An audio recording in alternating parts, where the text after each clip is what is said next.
একটি মেয়ে একটি ছেলের সাথে ধাক্কা খেয়ে তার পকেট থেকে মানি ব্যাগটি তুলে নেয়। মানি ব্যাগটি তুলে নিয়ে মেয়েটি বলে, সরি সরি ভাইয়া, আই এম সো সরি। মেয়েটির মুখে কথা শুনে ছেলেটি বলে, আশ্চর্য, এত বড় একটা রোড আমার উপর দিয়ে আপনার যাওয়া লাগবে? ভাইয়া মানে আমি একটু অন্য মন মানসিকতা নিয়ে হাঁটতেছিলাম, তো কখন যে আপনার সাথে ধাক্কা লেগে গেল আমি বুঝতেই পারিনি, সরি ভাইয়া। ছেলেটি বলে, দেখতে পান না মানে কি, আপনার চোখ নাই? এত বিশাল বড় একটা রাস্তা, একটা বড় মানুষ এখানে দাঁড়ানো, আর আপনি কিনা আমার সাথে ধাক্কা খেলেন? এ বলে মেয়েটিকে সেখান থেকে যেতে বলে। মেয়েটি তাকে সরি বলে সেখান থেকে চলে যায়। ছেলেটির একটি কল আসলে সে ফোনটি রিসিভ করে কানে ধরে। মেয়েটি একটু দূরে এসে হেসে বলে, আজকে তো মজাই মজা, এখন তো টাকা আর টাকা, আজকে না মজাই হবে, দেখি কত টাকা আছে। মেয়েটি তার মানিব্যাগ খুলে দেখে সেখানে একটা টাকাও নেই, পুরো মানিব্যাগই ফাঁকা। মেয়েটি বলে, এ কি, এতগুলো টাকা ছিল কোথায় গেল? একটা টাকাও নাই, পুরো মানিব্যাগটাই তো ফাঁকা।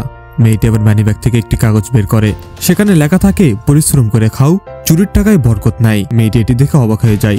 মানে এতগুলো টাকা কোথায় গেল, আর টাকার বিনিময়ে এই চিঠিটা এখানে কি করতেছে? তার মানে টাকাগুলো যে কোথায় গেল মানে কিছুই তো বুঝতে পারতেছি না। মেয়েটি এটি ভাবতেই সেখানে একটি ছেলে এসে বলে, আপনি যে লোকটার মানিব্যাগটি হাইজ্যাক করছেন, আমি লোকটাকে বলে দিয়েছি। মানে হাইজ্যাক করতে চাইছি আর আপনি বলে দিয়েছেন, মানে আমি তো কিছুই বুঝতে পারতেছি না। তাহলে শুনুন। ফ্ল্যাশব্যাকে দেখা যায় মেয়েটি ফোনে কথা বলে, তুই চিন্তা করিস না, আমি আসতেছি। মেয়েটি ফোনে কথা বলতেই পাশে তাকিয়ে দেখে চমকে যায়। ফোনের ওপারের জনকে বলে, মামা তুই কোনো চিন্তা করিস না, আমি তোরে বললাম না। ধান্দা হয়ে গেছে। আমি চলে আসবো। আরে আমার সামনে মাল, বুঝছো, অনেকগুলা টাকা গুনতেছে। তার এইসব কথাগুলো দূরে দাঁড়িয়ে থাকা সেই ছেলেটি শুনছিল। সেই ছেলেটি শুনে বলে, মনে মনে ঠিক করে মেয়েটাকে একটা উচিত শিক্ষা দেওয়া উচিত। তাই সে সেই ছেলেটির কাছে যায়, গিয়ে ছেলেটিকে বলে, আপনাকে একটা কথা বলবো, খালি মনোযোগ দিয়ে শুনবেন। ওই যে মেয়েটাকে দেখতে পাচ্ছেন না, ও কিছুক্ষণ আগে ফোনে কথা বললো, আপনার মানিব্যাগ ও হাইজ্যাক করবে। ছেলেটি একটি চিঠি দিয়ে তাকে বলে, এটা আপনার মানিব্যাগে রাখুন, আর মানিব্যাগের সব টাকাগুলো আপনার পকেটে রাখুন। মেয়েটি একটু পরে আপনার মানিব্যাগটি হাইজ্যাক করে নিয়ে যাবে। এটি বলে ছেলেটি সেখান থেকে চলে যায়। ছেলেটি চলে গেলে মেয়েটি খুশি হয়। খুশি হয়ে সেখান থেকে গিয়ে ছেলেটির সাথে ধাক্কা খায় এবং তার মানিব্যাগটি হাইজ্যাক করে। ফ্ল্যাশব্যাক শেষে ছেলেটি বলে, এই যে আপনারা মানিব্যাগ হাইজ্যাক করেন, চুরি করেন, এগুলো করে কি মজা পান বলেন তো? একটা মানুষকে সর্বশান্ত করতে খুব ভালো লাগে, তাই না? এই মানুষটা তো হইতে পারে, তাই না? তার মা বাবার জন্য চিকিৎসার জন্য এই টাকাগুলো নিয়ে যাচ্ছে। এই টাকাগুলো নিয়ে গেলে তার কি হবে আপনি ভাবছেন একবার? ছেলেটি তাকে আরো বলে, বাড়িতে গিয়ে পরিশ্রম করুন, জীবনে অনেক উন্নতি করতে পারবেন, আর ফার্দার যেন এসব কাজ করতে না দেখি। মেয়েটি আবার ভুল বুঝতে পারে বলে, আসলে ভাই আমি বুঝতে পারিনি, আই এম সো সরি, আমি যা করতেছি একদম ঠিক করতেছি না। আজকে আপনি এসে যদি আমাকে না বুঝাইতেন তাহলে আমি বুঝতেও পারতাম না যে দিনের পর দিন আমি কত অন্যায় করতেছি। এ বলে ছেলেটির কাছে সরি বলে। মেয়েটি বলে, আপনি এসে যদি আমাকে না বোঝাতেন তাহলে আমি বুঝতেও পারতাম না।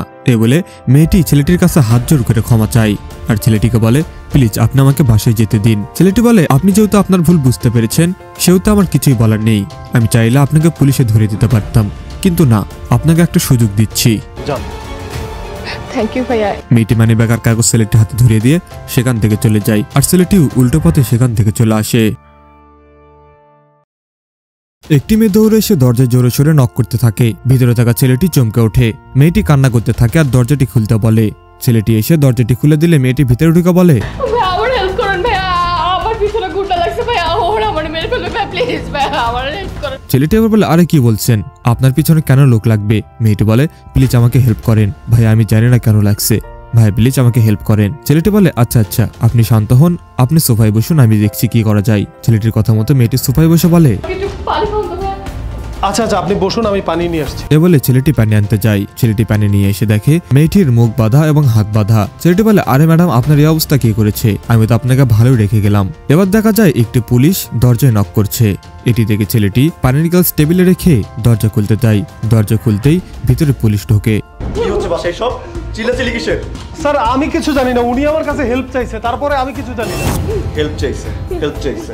পুলিশ এবার মেয়েটির বাধা মুখ খুলে দিলে মেয়েটি বলে, এই ছেলেটি তাকে এই রুমে বেঁধে রেখেছে, সে তাকে কিডন্যাপ করেছে, তাকে কিডন্যাপ করে এই রুমে বেঁধে রেখে তাকে মুক্তিপণ দাবি করছে। আমি কিছু জানি না, বিশ্বাস করেন। না না স্যার, এই লোকটার কথা আপনি বিশ্বাস করবেন না স্যার, এই লোকটা আমাকে বেঁধে রাখছে স্যার, আপনি বিশ্বাস করেন স্যার, আপনি আমাকে বাঁচান স্যার। একটা মেয়েকে ব্ল্যাকমেল করে তুই বলতেছিস কিছু করস নাই, তুই তো থানায় যাবি, তোর 20 বছরের জেল হবে। ছেলেটি বলে, স্যার আমারে জেলে দিয়েন না, একটা রফা দফা করেন। এবার পুলিশ বলে, ঠিক আছে সাইড আয়। তারা দুজন সাইডে যায়। ঠিক তখনই মেয়েটির মুখে শয়তানি হাসি দেখতে পাওয়া যায়। পুলিশ সাইডে গিয়ে বলে, 10 লাখ টাকা?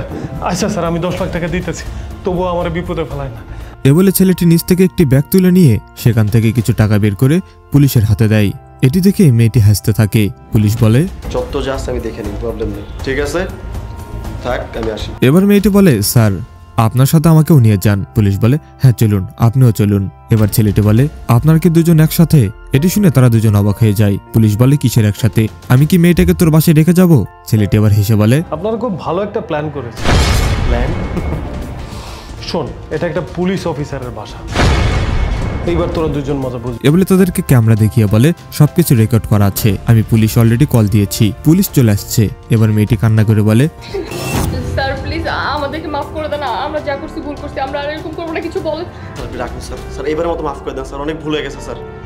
আমার টাকা তো আমাকে দিবি, তারপরেও তোদের দুজনকে 14 বছরের জেল খাট। এবার সেই ভুয়া পুলিশটি ছেলেটির পা ধরে মাফ চাইলে ছেলেটি তাকে উঠিয়ে বলে, ব্ল্যাকমেল করিস তাই না? শোন, তোরা এইভাবে সহজ সরল মানুষের জীবন নষ্ট করে দিস। আজকে তোরা পুলিশ অফিসারের হাতে পড়েছিস, আর তোদের দুজনের রক্ষা নেই। তারা দুজনে এবার তার পা ধরে বলে, আমাকে মাফ করে দেন। কিন্তু ছেলেটি তাদেরকে কোনোভাবেই মাফ করে না।